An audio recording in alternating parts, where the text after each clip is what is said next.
Hi guys, welcome back to my channel. ಎಲ್ಲರೂ ಹೇಗಿದ್ದಾರೆ? I hope ಎಲ್ಲರೂ ಚೆನ್ನಾಗಿದ್ದಾರೆ ಅಂತ ಅಂದ್ಕೊಂಡಿದ್ದೀನಿ ನಾನು. ಸೊ ಇವತ್ತು ಪಾರ್ಲರ್ ಕೋರ್ಸ್ನಲ್ಲಿ ಡೇ 2. ಇವತ್ತು ಬಂದು ಹೆಡ್ ಮಸಾಜ್ ಹೇಗೆ ಮಾಡೋದು ವಿತ್ ಆಯಿಲ್ ಅಂತ ಹೇಳ್ಕೊಡ್ತಾ ಇದ್ದಾರೆ. ಸೊ ಇನ್ನೂ ಯಾರ್ಯಾರು ನಮ್ಮ ಚಾನಲ್ ಸಬ್ಸ್ಕ್ರೈಬ್ ಮಾಡ್ಕೊಂಡಿಲ್ವೋ ಅವರೆಲ್ಲರೂ ಬೇಗ ಸಬ್ಸ್ಕ್ರೈಬ್ ಮಾಡ್ಕೊಳ್ಳಿ, ಯಾಕೆಂದರೆ ಇದೇ ಥರ ಅಪ್ಡೇಟ್ಸ್ ಇನ್ನು ಬರ್ತಾನೆ ಇರುತ್ತೆ ನಮ್ಮ ಚಾನಲಲ್ಲಿ. ನಿಮಗೇನಾದರೂ ಫ್ರೀ ಆಫ್ ಕಾಸ್ಟಾಗಿ ಪಾರ್ಲರ್ ಕೋರ್ಸ್ ಕಲಿಬೇಕು ಆ್ಯಂಡ್ ವಿತ್ ಸರ್ಟಿಫಿಕೇಟ್ ಅಂತ ಏನಾದರೂ ಇದ್ದರೆ ನನಗೆ ಕಮೆಂಟ್ ಮಾಡಿ. ಸೊ ನಾನು ನಿಮಗೆ ಡೀಟೇಲ್ಸ್ನ ಕಳಿಸ್ಕೊಡ್ತೀನಿ. ಹಾಗೆ ವಿಡಿಯೋ ಇಷ್ಟ ಆದರೆ ಲೈಕ್ ಮಾಡಿ ಆ್ಯಂಡ್ ಸಬ್ಸ್ಕ್ರೈಬ್ ಮಾಡಿ. ಸೊ ಬನ್ನಿ, ಹೇಗೆ ಆಯಿಲ್ ಅಪ್ಲೈ ಮಾಡಿ ಹೆಡ್ಡಿಗೆ ಯಾವ ಥರ ಮಸಾಜ್ ಮಾಡಬೇಕು ಆ್ಯಂಡ್ ಒಂದು ಕಸ್ಟಮರ್ನ ನಾವು ಯಾವ ಥರ ಕೇರ್ ಮಾಡಬೇಕು ಅನ್ನೋದನ್ನು ನೋಡೋಣ. ಇವಾಗ ಹೋಮ್ ಸರ್ವಿಸ್ ಮಾಡ್ತೀವಲ್ವಾ, ಹೋಮ್ ಸರ್ವಿಸ್ ಹೋಗೋದಾದ್ರೆ ನಾವು ಯಾವ ಥರ ಇರಬೇಕು? ಪ್ರತಿಯೊಂದನ್ನು ಸೆಟ್ ಪ್ಯಾಕ್ ಮಾಡ್ಕೊಂಡು ಹೋಗಬೇಕು. ಫಸ್ಟು ನಮ್ದು ಏನೇನಿದೆಯೇ ಇವಾಗ ನಾವು ಏನು ಮಾಡ್ತೀವಿ, ಇವಾಗ ಮಾಡ್ತಿರೋದೇ ನಾವು ಹೆಡ್ ಮಸಾಜ್. ಹೆಡ್ ಮಸಾಜ್ಗೆ ಏನೇನು ಬೇಕಾಗುತ್ತೆ? ಆಯಿಲ್, ಟೆಂಪಲ್ ಇಟ್ಕೊಂಡು ಹೋಗ್ಬೇಕು. ಆಯಿಲು ಮತ್ತೆ ಕಾಟನ್ ಅಂಡ್ ಕುಮ್ ಆಯ್ತಾ? ಇಷ್ಟು ನಿಮ್ಮ ಬ್ಯಾಗಲ್ಲಿ ಇರಬೇಕು. ಪ್ಲಸ್ ಅರೇಂಜ್ಮೆಂಟ್ ಮಾಡಕ್ಕೆ ಒನ್ ಟವಲ್, ಆಯ್ತಾ? ಒನ್ ಟವಲ್ನ ಅರೇಂಜ್ಮೆಂಟ್ ಮಾಡ್ಕೋಬೇಕು. ಚಿಕ್ಕದೊಂದು ಬ್ಲ್ಯಾಕ್ ಕಲರ್ ಟವಲ್ನ ನಾವು ಆರಿಸ್ಕೊಂಡು, ಆಮೇಲೆ ಈ ಬೌಲ್, ಒಂದು ಬೌಲಿಗೆ ಆಯಿಲ್ನ ಬಿಸಿ ಮಾಡ್ಕೊಂಡು, ಯಾವ ಥರ ಬಿಸಿ ಮಾಡಬೇಕು ಅಂದರೆ, ಯಾವ ಥರ ಬಿಸಿ ಮಾಡಬೇಕಂದ್ರೆ ಉಗುರು ಬೆಚ್ಚಗೆ. ಅವರಿಗೆ ಸ್ಕ್ಯಾಲ್ಫಿಗೆ ಏನಾಗಬೇಕು? ಬೆಚ್ಚಗಾಗಬೇಕು. ಸ್ಕ್ಯಾಲ್ಫಿಗೆ ಬೆಚ್ಚಗಾಗೋದ್ರಿಂದ ಅವರಿಗೆ ಸ್ವಲ್ಪ ರಿಲೀಫ್ ಅನಿಸುತ್ತೆ. ಆಯಿತಾ? ನಾವು ಇದೇ ರೀತಿ ಅರೇಂಜ್ಮೆಂಟ್ ಮಾಡ್ತೀವಿ. ಒಂದು ಕಸ್ಟಮರ್ ಮನೆಗೆ ಹೋದಾಗ ಈ ರೀತಿ ಇರಬೇಕು. ಏಪ್ರೋನ್ ಆಗಿರ್ಬೋದು, ಅವ್ರಿಗೆ ಏಪ್ರೋನ್ ಆಗಿರ್ಬೋದು, ಮತ್ತೆ ಅರೇಂಜ್ಮೆಂಟ್ ಆಗಿರ್ಬೋದು, ನೀಟಾಗಿರ್ಬೇಕು. ಕಸ್ಟಮರ್ ಮನೆಗೆ ಹೋದಾಗ ನಾವು ನೀಟಾಗಿರ್ಬೇಕು ಫಸ್ಟ್. ಆಯ್ತಾ?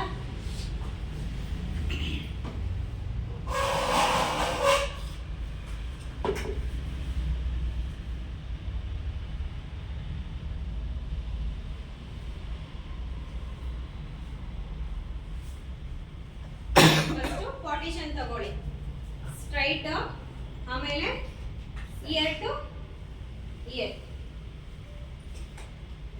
ನೀವೇನ್ ಮಾಡ್ಬಿಡ್ತೀರಾ ಮನೆಯಲ್ಲಿ?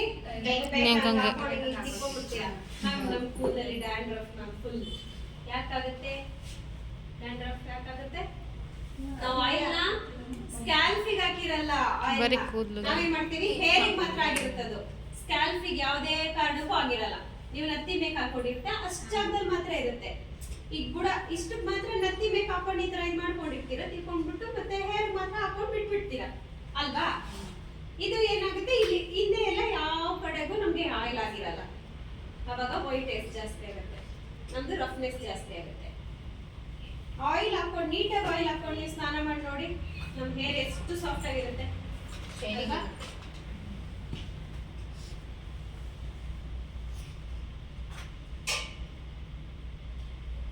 ವಾಟರ್ನ ಡಿಪ್ ಮಾಡಿ, ಇಲ್ಲಿ ನೋಡಿ ಆಯಿಲ್ ಸ್ವಲ್ಪ, ಇಷ್ಟು ಆಯಿಲ್ ತಗೊಳ್ಳಿ, ಈ ತರ ಹಚ್ಬೇಕು.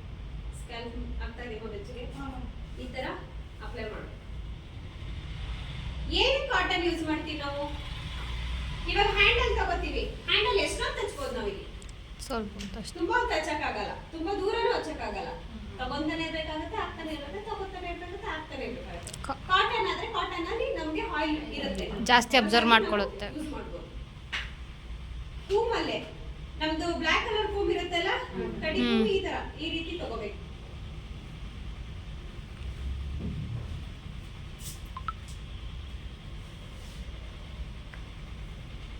ಆಲ್ಮೋಸ್ಟ್ ಸ್ಕಾಲ್ಪ್ಗೆ ಜಾಸ್ತಿ ಆಗ್ಬೇಕಲ್ಲ? ಸ್ಕ್ಯಾಲ್ಪಿಗೆ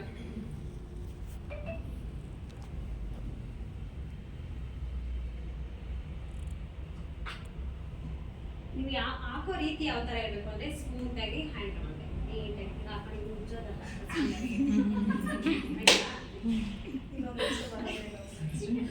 ನೀಟಾಗಿ ಸ್ಕ್ಯಾಲ್ಪಿಗೆ ಹಾಕಿದ್ರೆ ಅವರು ಇದರ ಅವಾಗಲೇ ಒಂಥರ ಮೈಂಡ್ ಎಲ್ಲ ಫುಲ್ ನಿದ್ರೆಗೆ ಜಾರಿರುತ್ತದೆ. ರಿಲೀಫ್ ಎಷ್ಟಾಗಬೇಕು ಅಂದ್ರೆ ಅವ್ರಿಗೆ ಅಷ್ಟು ರಿಲೀಫ್ ಆಗಬೇಕು.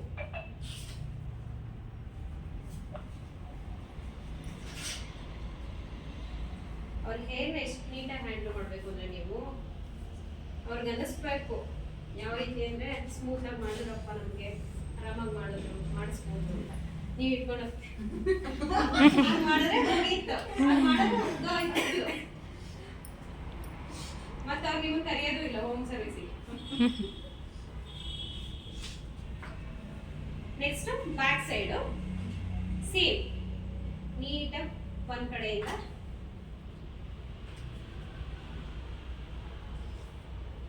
ಅಪ್ಲೈ ಮಾಡಿ.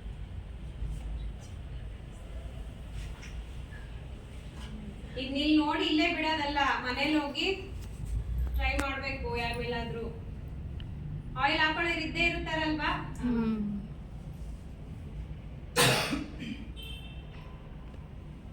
ನಮಗೆ ನಾವೇ ಹಚ್ಕೋಬೇಕು, ಬೇರೆ ಬೇರೆಯವ್ರಿಗೆ ಹಚ್ಬೇಕು. ನಿಮಗೂ ನೀವು ಇದೇ ರೀತಿ ಹಚ್ಕೋಬೇಕು. ಬಿಲ್ಡಿಂಗಲ್ಲಿ ನಾನೇ ಹಚ್ಕೋಬೇಕು.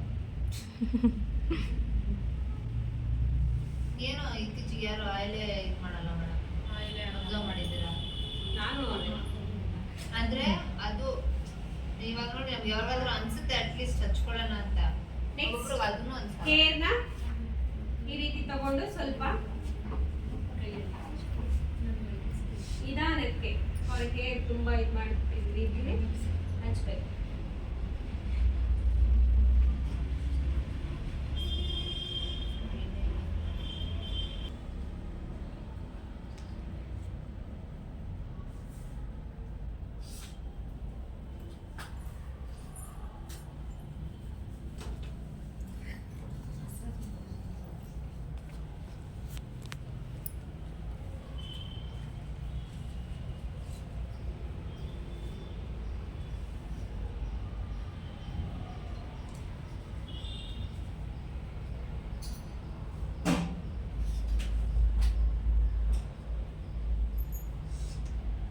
ಆಯ್ತಾ? ಫುಲ್ ಹಚ್ಕೊಂಡ್ವಾ? ನೆಕ್ಸ್ಟ್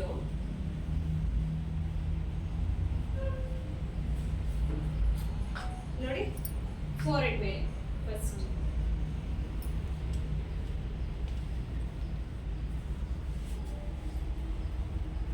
ಈ ರೀತಿ ಮಾಡಿ ಇಲ್ಲಿ ಏನ್ ಮಾಡ್ತೀವಿ, ಪ್ರೆಷರ್. ಈ ಹ್ಯಾಂಡ್ ನಾನು ಏನ್ ಮಾಡ್ತಾ ಇದ್ದೀವಿ, ಇಲ್ಲಿ ಪ್ರೆಷರ್ ಕೊಡ್ತಾ ಇದ್ದೀವಿ. 1 2 3 ಮತ್ತೆ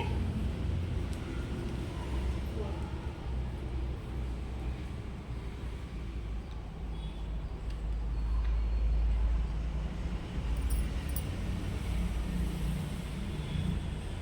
ಇಲ್ಲೂ ಪ್ರೆಷರ್. ಅರ್ಥ ಆಯ್ತಾ? ಅದನ್ನ 3 ಟೈಮ್ಸ್ ಮಾಡಬೇಕು. ಈಗ ನಾನು ಏನ್ ಸ್ಟೆಪ್ ಮಾಡಿದ್ದೀನೋ ಒಂದು ಸ್ಟೆಪ್ಪನ್ನೇ 3 ಟೈಮ್ಸ್ ಮಾಡಬೇಕು.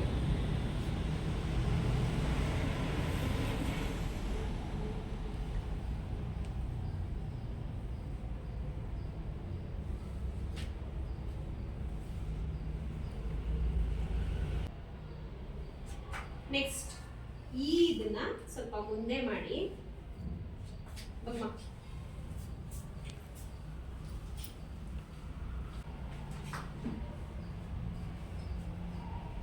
Pressure pressure pressure. ಆಯ್ತಾ? ನೆಕ್ಸ್ಟ್ ಫುಲ್ಲು ಈ ತರ ಹೋಗಿ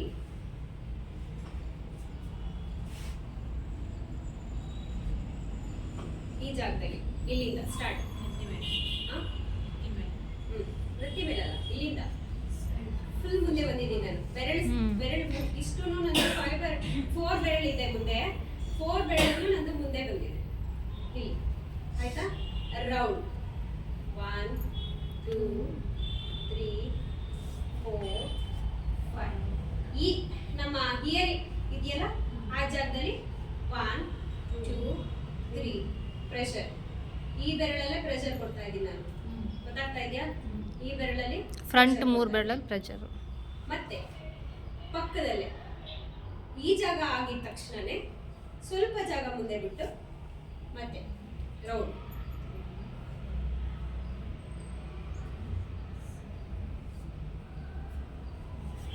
ಪ್ರೆಷರ್ ಪ್ರೆಷರ್ ಪ್ರೆಷರ್. ತುಂಬಾ ಬೇಡ, ಓವರ್ ಪ್ರೆಷರ್ ಕೊಡಬೇಡಿ. ಮತ್ತೆ ಫುಲ್ ಕೆಳಗಡೆ ಹೋಗೋವರೆಗೂ ನಾವು ಅದೇ ರೀತಿ ಮಾಡ್ಕೊಂಡು ರೌಂಡ್ ಅಪ್ ಸರ್ಕಲ್.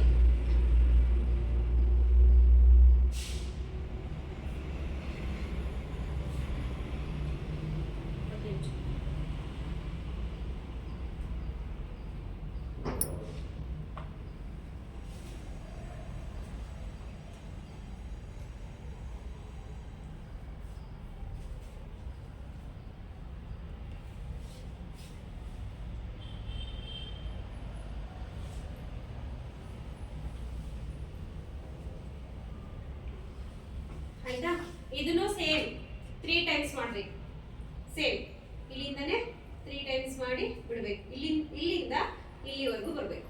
ಅದೇ ಸರ್ಕಲ್ ಈ ರೀತಿನೇ ಹಿಂಗೆ ಬರ್ಬೇಕು. ಅದು ಇಲ್ಲಿ ನೋಡಿ ಈ ರೀತಿ ಅವ್ರನ್ನ ನತ್ತಿ ಮೇಲೆ ನಮ್ದು ಹ್ಯಾಂಡ್ ಇರೋದು ಗೊತ್ತಾಗ್ಬೇಕು. ಈ ತರ ರೌಂಡ್. ಅರ್ಥ ಆಯ್ತಾ? ಒಳಗಡೆ ನಮ್ ನೀರ್ನ ಈ ಒಳಗಡೆ ತಗೊಂಡ ಈ ರೀತಿ ಮಾಡುವಂಥದ್ದು ಇದು. ಹಿಂಗೆ ಅರ್ಥ ಆಯ್ತಾ? ಫುಲ್ ಅರ್ಥ ಆಗ್ತಾ ಇದೆಯಾ?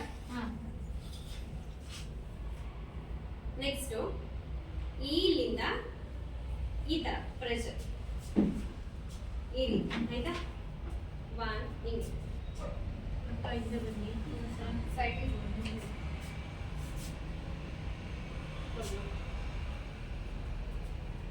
ಒಂದು ಇಲ್ಲಿ ಕೆಳಗಡೆ ಪ್ರೆಷರ್ 3 ಟೈಮ್ಸ್. ಸೇಮ್ ಇಲ್ಲಿ ಇದು ಆದ ತಕ್ಷಣನೇ ಇಲ್ಲಿಂದ ಇಲ್ಲಿವರೆಗೂ ಸೇಮ್ 1 by 1.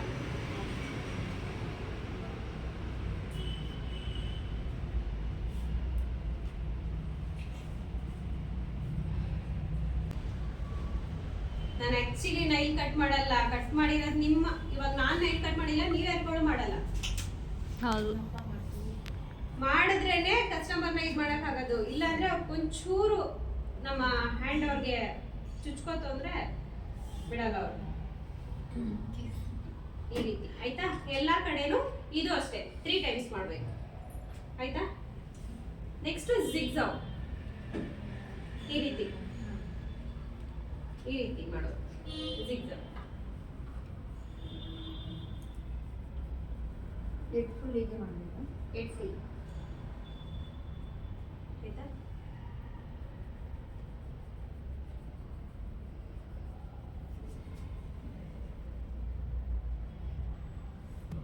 ಇದು 3 ಟೈಮ್ಸ್. ನೆಕ್ಸ್ಟ್ ಈ ಬೆರಳು ಇದೆಯಲ್ಲ, ಈ ಬೆರಳಲ್ಲಿ ಈ ತರ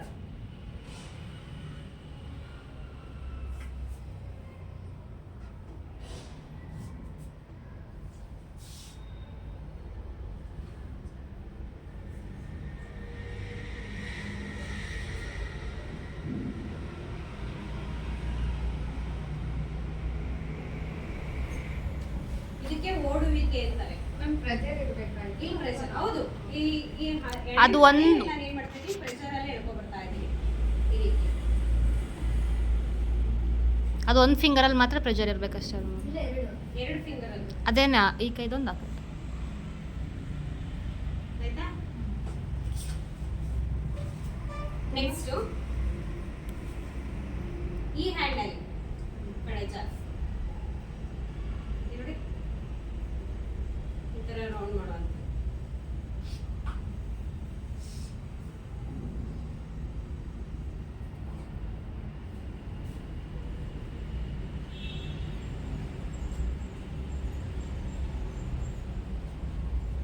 ಅದನ್ನ ಎಷ್ಟು ಸ್ಮೂತ್ ಆಗಿ ಆಡ್ ಮಾಡ್ಬೇಕು ಅಂದ್ರೆ ಈ ರೀತಿ ಮಾಡ್ಬೇಕು. ನಾನು ಫಾಸ್ಟ್ ಆಗಿ ಮಾಡಿ ತೋರಿಸ್ತಾ ಇದ್ದೀನಿ. ಈ ರೀತಿ ಗೊತ್ತಾಗ್ತಾ ಇದೆ? ಈ ರೀತಿ ತುಂಬಾ ಸ್ಮೂತ್ ಇಷ್ಟು ನೀಟಾಗಿ ನಿಧಾನಕ್ಕೆ ಮೈಲ್ಡ್ ಆಗಿ ಮಾಡ್ಬೇಕು. ಫುಲ್ ಮಾಡಿದ್ರೆ ಎಷ್ಟು ಆಗುತ್ತೆ? 45 ಮಿನಿಟ್ಸ್. ನೆಕ್ಸ್ಟ್ ಹಿಂಗೆ ಮಾಡಿ ನಾವು ಆಯಿಲ್ ಅಪ್ಲೈ ಮಾಡೋಕ್ಕೆ ಬೇಕಾಗುತ್ತೆ ಒಂದು 15 ಮಿನಿಟ್ಸು. ನೆಕ್ಸ್ಟ್ ಹೀಗೆ ಮೈಲ್ಡ್ ಆಗಿ ತುಂಬಾ ಸ್ಟೆಪ್ ಇದೆ. ನೀವು ಯಾವ ರೀತಿ ಸ್ಟೆಪ್ಸ್ ಆದ್ರೂ ಮಾಡ್ಬೋದು.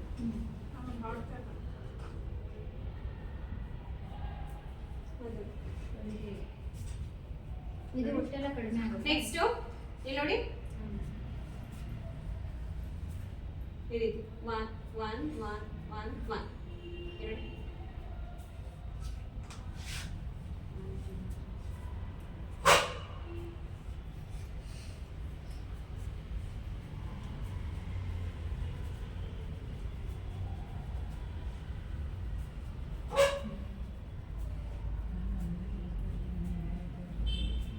ಸೌಂಡ್ ಬರ್ತಾ ಇದೆ.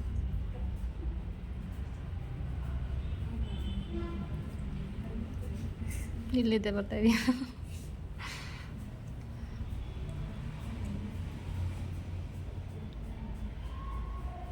ನೆಕ್ಸ್ಟು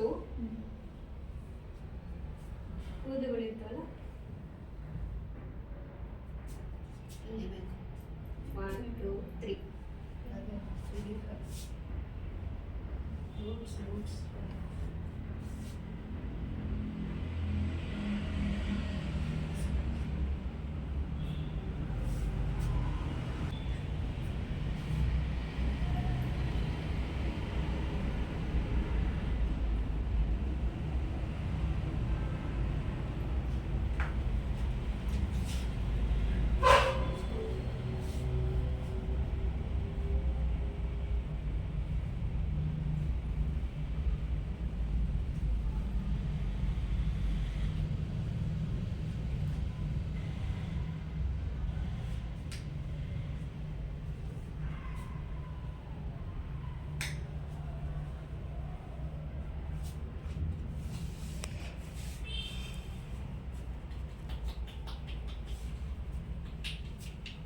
ತುಂಬಾ ತಲೆ ಮೇಲೆ ಹೊಡೆಯಂಗಿಲ್ಲ,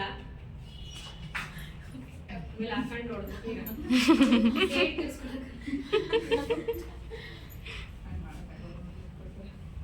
ಹೆವಿ ಕಾಟ ಕೊಟ್ಟಿರೋರು ಇದ್ರೆ ಹಂಗೆ ಮಾಡೋಕ್ಕಾಯ್ತದ. ಆದ್ಮೇಲೆ ಫುಲ್ ಅವ್ರ ನರಗಳೆಲ್ಲ ಏನಾಗಿರುತ್ತೆ, ತುಂಬಾ ಲೂಸ್ ಆಗ್ಬಿಟ್ಟಿರುತ್ತೆ. ಅವಾಗ ಅವ್ರಿಗೆ ತಲೆನೋವು ಬರೋ ಚಾನ್ಸಸ್ ಇರುತ್ತೆ. ಅರ್ಥ ಆಯ್ತಾ? ಇಲ್ಲಿಂದ ಮೈಲ್ಡ್ ಆಗಿ ಮಸಾಜ್ ಓಕೆ, ಬ್ಯಾಕ್ ಸೈಡ್. ನೀವು ತಲೆನೋವು ಬಂದಾಗ ಆಯಿಲ್ ಹಚ್ಕೊಂಡು ಈ ತರ ಮಾಡ್ಕೊಂಡು ನೋಡಿ, ಕಮ್ಮಿ ಆಗುತ್ತೆ.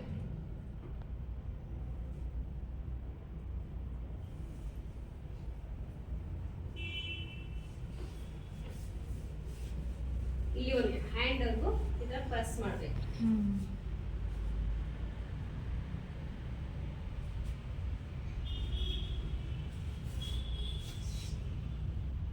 ಇದ್ರ ಮೇಲೆ ಮಾಡ್ಬೇಕು. ನಿಮ್ ಹ್ಯಾಂಡ್ ಅಲ್ಲಿ ಎಣ್ಣೆ ಇರುತ್ತೆ, ಇಲ್ಲ ಅವ್ರಿಗೆ ಒಂದು ಯಾವ್ದಾದ್ರು ಟವಲ್ ಹಾಕಿಬಿಟ್ಟು ಇದು ಮಾಡಿ.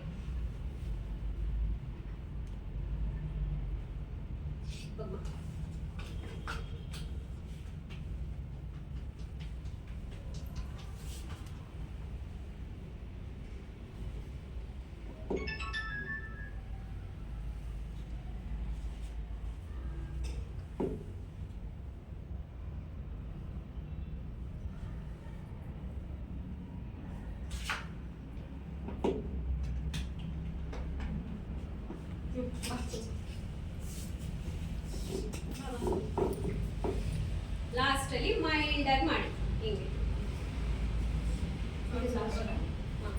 ಮಲಗ ಬಿಟ್ಬಿಟ್ಟು ಮೈಲ್ಡ್ ಆಗಿ ಮಾಡಿ. ಬಾ ಮೈಂಡ್ ಕಣ್ಮುಚ್ಚು.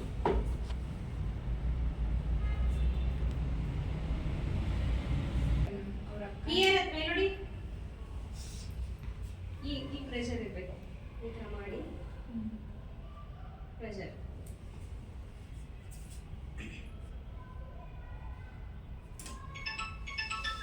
ಸೊ ಇವಾಗ ಹೆಡ್ಡಿಗೆ ಆಯಿಲ್ ಅಪ್ಲೈ ಮಾಡಿ ಮತ್ತು ಮಸಾಜ್ ಮಾಡಿ ಕಂಪ್ಲೀಟ್ ಆಯಿತು. ಸೊ ಇವಾಗ ಏರ್ನ ವಾಶ್ ಮಾಡೋದಾದರೆ ಯಾವ ಥರ ವಾಶ್ ಮಾಡಬೇಕು ಅಂತ ಎಕ್ಸ್ಪ್ಲೈನ್ ಮಾಡ್ತಾ ಇದ್ದಾರೆ. ಯಾಕಂದರೆ ಅಲ್ಲಿ ವಾಟರು ಮತ್ತು ಸಿಂಕು ಇರಲಿಲ್ಲ. ಮಾಡಿಕೊಂಡು ನಾವು ಈ ರೀತಿ ವಾಶ್ ಮಾಡ್ಕೊಂಡು ಇಲ್ಲೇ ನೋಡ್ಕೋಬೇಕು.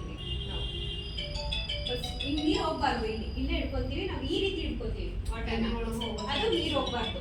ಅವ್ರನ್ನ ಮ್ಯಾಮ್ ಸ್ವಲ್ಪ ಕಿವಿ ಹೋಲ್ಡ್ ಮಾಡ್ಕೊಳ್ಳಿ. ಇವರು ಹೋಲ್ಡ್ ಮಾಡ್ಕೋತಾರೆ, ಆಯ್ತಾ? ಪ್ರೆಸ್ ಮಾಡ್ಕೋತಾರೆ. ಜಸ್ಟ್ ಮೈಲ್ಡ್ ಇಲ್ಲಿ ನೀರ್ನ ಈ ರೀತಿ ಬಿಟ್ಕೋಬೇಕು ನಾವು. ವಾಟರ್ನ ಏನ್ ಮಾಡ್ತೀವಿ, ಸ್ಪ್ರೇಯಿಂದನೇ ಮಾಡಕ್ಕಾಗಲ್ಲ, ಆಯ್ತಾ? ಇಲ್ಲಾಂದ್ರೆ ಮಾಡಕ್ಕಾಗಲ್ಲ. ಜಗ್ಗಲೆಲ್ಲ ನೀವು ತೋರಿಸ್ತೀನಿ. ಅದ್ರಲ್ಲೂ ಒಂದೇ ಯಾವ್ದಾದ್ರು ಬಕೆಟ್ ಏನಾದ್ರು ತಗೊಂಡು ಇಲ್ಲೇ ವಾಟರ್ ಹಾಕ್ಸ್ಕೊಂಡು ತೋರಿಸ್ತೀನಿ, ನೋಡೋಣ, ಟ್ರೈ ಮಾಡ್ತೀನಿ. ಈ ತರ ವಾಟರ್ ಏನಾಗಬೇಕು, ಈ ರೀತಿ ಹೋಗ್ಬೇಕು. ನಮ್ದು ಸ್ಪ್ರೇ ನೀರು ಬಂದು ಈ ರೀತಿ ಹೋಗ್ಬೇಕು. ನಮ್ಮ ಹ್ಯಾಂಡು ಈ ರೀತಿ ಇರಬೇಕು, ಈ ರೀತಿ ಹಿಂಗೆ ತಗೋಬೇಕು. ಹಿಂಗೆ ವಾಟರ್ ಹಿಂಗೆ ಫಸ್ಟ್ ಹಿಂಗೆ ತಗೊಂಡು ಇದೆಲ್ಲ ಹಿಂಗೆ ವಾಶ್ ಮಾಡ್ಕೊಂಡು ಆಮೇಲೆ ನೀಟಾಗಿ ವಾಶ್ ಮಾಡ್ಕೋಬೇಕು. ತಗೊಂಡು ಹಿಂಗೆ ವಾಶ್ ಮಾಡ್ಕೋಬೇಕು. ಹಿಂಗೆ ಸೇಮ್ ಹಿಂಗೆ ವಾಶ್ ಮಾಡ್ಕೋಬೇಕು. ಮೈಲ್ಡಾಗಿ ಮಾಡಿಕೊಂಡು ನೀಟಾಗಿ ವಾಶ್ ಮಾಡಿಕೊಂಡ್ರೆ ಆಮೇಲೆ ವಾಟರ್ನ ಇಲ್ಲಿ ಬಿಟ್ಕೊಂಡು ಈ ರೀತಿ ವಾಶ್ ಮಾಡ್ಕೋಬೇಕು. ಅಷ್ಟೇ ಇದೆ ಮೇಯ್ನು. ಇಲ್ಲಿ ವಾಟರ್ ಬೀಳ್ದಂಗೆ ನಾವು ಈ ರೀತಿ ವಾಶ್ ಮಾಡ್ಕೋಬೇಕು. ಇಲ್ಲಿ ನಮ್ಮ ಹ್ಯಾಂಡ್ ಇಲ್ಲಿ ಬರ್ಬೇಕು ಇಷ್ಟು ಅವ್ರಿಗೆ ಹೋಗ್ದಂಗೆ. ಇಲ್ಲಿ ನೋಡಿ ಇಲ್ಲೇ ನೀರು, ಇಲ್ಲಿ ನೀರು ಹೋಗಲ್ಲ. ಈ ಥರ ಮೈಲ್ಡ್ ಮಾಡ್ಕೋಬೇಕು. ಹಿಂಗೆ ಮಾಡ್ಕೊಂಡು ಹಿಂಗೆ ರೀತಿ ತೊಳ್ಕೊಬರ್ಬೇಕು. ಅರ್ಥಾಯ್ತಾ? ಸೊ ಫೈನಲಾಗಿ ಇವತ್ತಿನ ಏನು ಕ್ಲಾಸ್ ಇತ್ತೋ ಸೊ ಅದು ಕಂಪ್ಲೀಟ್ ಆಯಿತು. ಆ್ಯಂಡ್ ಕ್ಲಾಸ್ ಮುಗಿದ್ಮೇಲೆ ನಾವು ಯಾವ ಥರ ಪ್ರಾಕ್ಟೀಸ್ ಮಾಡ್ತೀವಿ ಆ್ಯಂಡ್ ಯಾವ ಥರ ಇರ್ತೀವಿ. ಆ್ಯಂಡ್ ಅವತ್ತು ಪ್ರಾಕ್ಟೀಸ್ ಮಾಡೋದಿನ ಮ್ಯಾಮ್ ಕೂಡ ಬಂದಿರಲಿಲ್ಲ. ಸೊ ನಾವು ಏನು ಮಾಡ್ತಾಯಿದ್ವಿ, ಯಾವ ಥರ ಪ್ರಾಕ್ಟೀಸ್ ಮಾಡ್ತಾಯಿದ್ವಿ ಅಂತ ನೋಡೋಣ ಬನ್ನಿ. ಇವಾಗ ಎಣ್ಣೆ ಹಾಕ್ತೀರಾ? ಮಿನಿಮಮ್ ಒಂದು 4 ಆದ್ರೂ ಮಿಕ್ಸ್ ಯಾವ್ಯಾವ ಎಣ್ಣೆ? ಒಂದು ಸಾಸಿವೆ ಎಣ್ಣೆ, ಹಾಂ. ಕರ್ಬೇವಿನ ಸೊಪ್ಪಿಂದು ಮೆಂತ್ಯ ಎಣ್ಣೆ, ಹಾಂ. ಸೆಕೆಂಡ್ ಒಂದು ಕೊಬ್ಬರಿ ಎಣ್ಣೆ ಇಲ್ಲ ಅಂದ್ರೂ ಅಡುಗೆ ಎಣ್ಣೆ ಹಾಕಿದ್ರು ನಡೆಯುತ್ತೆ. ಒಗ್ಗರಣೆ ಮಾಡಿಬಿಡಿ. ಒಗ್ಗರಣೆ ಸ್ಟವ್ ಬೇಡವಾ?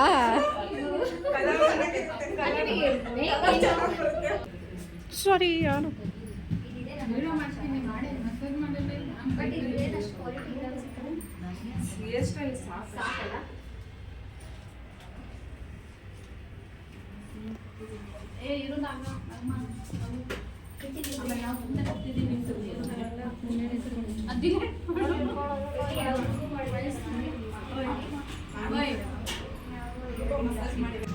ನೀವು ಯಾರಿಗಾದ್ರೂ ಮಾಡಿ ನೀವು ಯಾರು ಆಯ್ತಂದಿಲ್ವಲ್ಲ ಹೇಳಿದ್ದು. ಯಾಕೆ ಯಾರು ಹೇಳಿದ್ರು ಅವ್ರು ತಗೊಂಡ್ಬರ್ಬೇಕು ತಾನೆ. ಎಲ್ಲ ಕೈ ಎತ್ತು ಇವತ್ತು ಯಾರು ನೆನ್ನೆ ಸುಮ್ಮನೆ ಹಾಕೊಂಡ್ರೆ ಬನ್ನಿ, ಹಾಕಿ ಏನು ತೊಂದರೆ ಇಲ್ಲ. ಇನ್ನೊಬ್ರಿಗೆ ತೋರಿಸಿ ಇನ್ನೊಬ್ರಿಗೆ ಅನುಕೂಲ ಆಗುತ್ತೆ ಅಂತ ಬನ್ನಿ.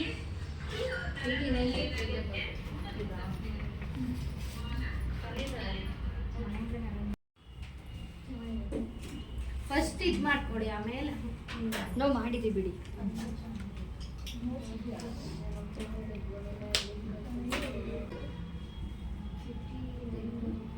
ನೋಟ್ಸ್ ಕೊಡ್ಬೇಕಲ್ಲ, ತೆಗಿತೇನೆ ನಾನು ಎರಡು ಕಲರ್ ಪ್ರಿಂಟು ಕಲರ್ ಪ್ರಿಂಟ್ ತಗೊಂಡ್ರೆ ಸರಿ, ಬ್ಲ್ಯಾಕ್ ಪ್ರಿಂಟ್ ತಗೊಂಡ್ರೆ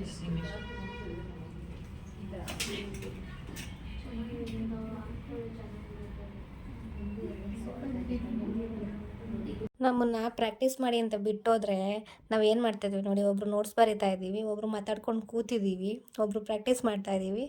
ಬಟ್ ಆದರೂ ಫೈನಲಾಗಿ ಎಲ್ಲರೂ ಪ್ರಾಕ್ಟೀಸ್ ಮಾಡ್ಕೊಂಡ್ವಿ. ಸೊ ನಿಮ್ಗೇನಾದರೂ ಬೇರೆ ಏನಾದರೂ ಡೌಟ್ಸ್ ಇತ್ತು ಅಂತಂದರೆ ನನಗೆ ಕಮೆಂಟ್ ಬಾಕ್ಸಲ್ಲಿ ಹೇಳಿ. ಸೊ ನಾನು ನಮ್ಮ ಮ್ಯಾಮ್ನ ಕೇಳಿ ಸೊ ನಾನು ನಿಮ್ಗೆ ಕ್ಲಿಯರ್ ಮಾಡ್ತೀನಿ. ಆ್ಯಂಡ್ ವಿಡಿಯೋ ಇಷ್ಟ ಆದರೆ ಲೈಕ್ ಮಾಡಿ. And thanks for watching.